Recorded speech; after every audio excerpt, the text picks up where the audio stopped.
tel qu'il a pensé cette image. Donc c'est certainement une étoile, hein, parce que c'est destiné à briller. Mais moi, quand j'ai lu son livre, je le vois aussi comme une sorte de boussole. Tu vois, là, je vois comme des directions. Pourquoi je dis ça? Parce que là, je vois le chapitre 1 qui dit « Cette vérité sur le travail que vous êtes censé faire sur Terre ». Combien de personnes aujourd'hui cherchent réellement le travail qu'elles sont censées faire, le travail qui les épanouit, le travail qui leur donne la paix? La plupart des personnes, que ce soit dans le métro ou ailleurs, ou des personnes que j'ai eu à suivre dans ma carrière ou que j'ai eu à écouter ou autres, il y a des personnes qui se sentent pas en paix avec le travail qu'elles ont à faire sur Terre. Elles sont pas heureuses avec le travail. Le travail, c'est comme une sorte j'ai failli dire de tâches lourdes à faire et on se débarrasse à la fin, on rentre chez nous. Ou des étudiants qui se disent qu'est-ce que moi je suis censé faire? Qu'est-ce que je dois faire? On va avoir le conseiller d'orientation. Dites-nous, moi je peux faire quoi? Je me sens, mes matières disent que je peux faire quoi? Alors que la réponse au final, elle est dans ce livre et elle est aussi dans la relation que tu auras développée avec le Seigneur, qui te dira à l'intérieur de toi, quand tu vas apprendre à connaître Dieu, tu auras ce miroir à l'intérieur de toi qui te dit tu es mieux dans tel domaine. Et ça, tu le découvres dès l'enfance. En fait, il n'y a rien que tu iras chercher ailleurs. Tout est écrit dans le cœur. Tout est à l'intérieur de toi. C'est comme une sorte de carte. Ton cœur est comme une carte. Et là, tu as toutes les indications.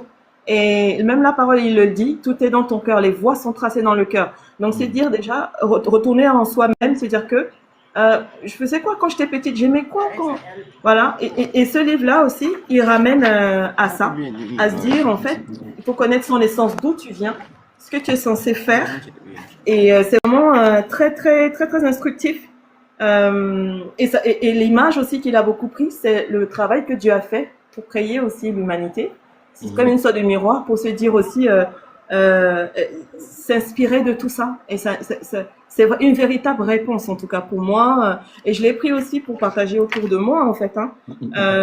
Il y a aussi cette question-là, tu vois, dans le chapitre 3 qui dit que signifie briller. Il y a des personnes, quand elles sont dans leurs emplois, un peu comme des... Tu vois, des fois, on a des postes, ou bien, alors je suis manager, alors je vais m'asseoir, ok, moi, je suis manager. Non, il s'agit pas de ça. C'est-à-dire... briller, c'est pas sa propre personne. Quand on brille, en premier lieu, c'est pour les autres. C'est-à-dire quand on a une lampe, la lampe, elle est pas là pour elle-même. Elle-même, en elle-même, c'est une lumière. Et là, elle est censée rayonner pour éclairer la maison, pour que les personnes qui sont dans la maison puissent se trouver la direction, savoir où marcher, comment ouvrir les portes, comment ne pas tomber. Donc, briller, c'est avoir suffisamment engrangé de la connaissance de ce que Dieu a mis en nous, avoir suffisamment, avoir atteint le but que Dieu a fixé pour nous pour éclairer les autres. Parce que chacun, dans notre domaine, on est censé être utile pour les autres. Donc, dans le travail, j'ai remarqué que, ou même dans les études, les personnes qui cherchent à créer des entreprises ou à entrer dans les universités pour devenir de grands médecins, ils n'ont pas pensé aux autres. C'est que moi, je veux être médecin. Moi, j'aime bien, ça paye bien. Bon, et puis j'ai un travail, je suis assurée.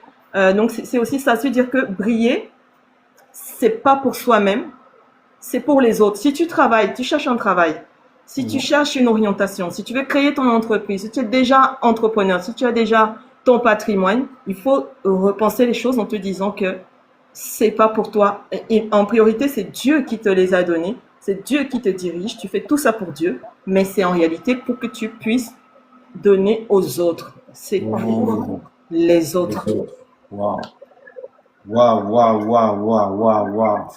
Très, très puissant. Franchement, ce que tu viens de dire, hein, c'est vraiment ça. Hein. Et ce que tu dis aussi, c'est très important, puisque souvent, l'apôtre Ivan, dans ses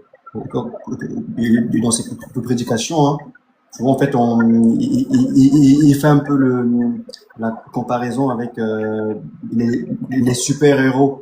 Par exemple, un super-héros, aujourd'hui, voilà, on peut parler de Batman, de Spider-Man.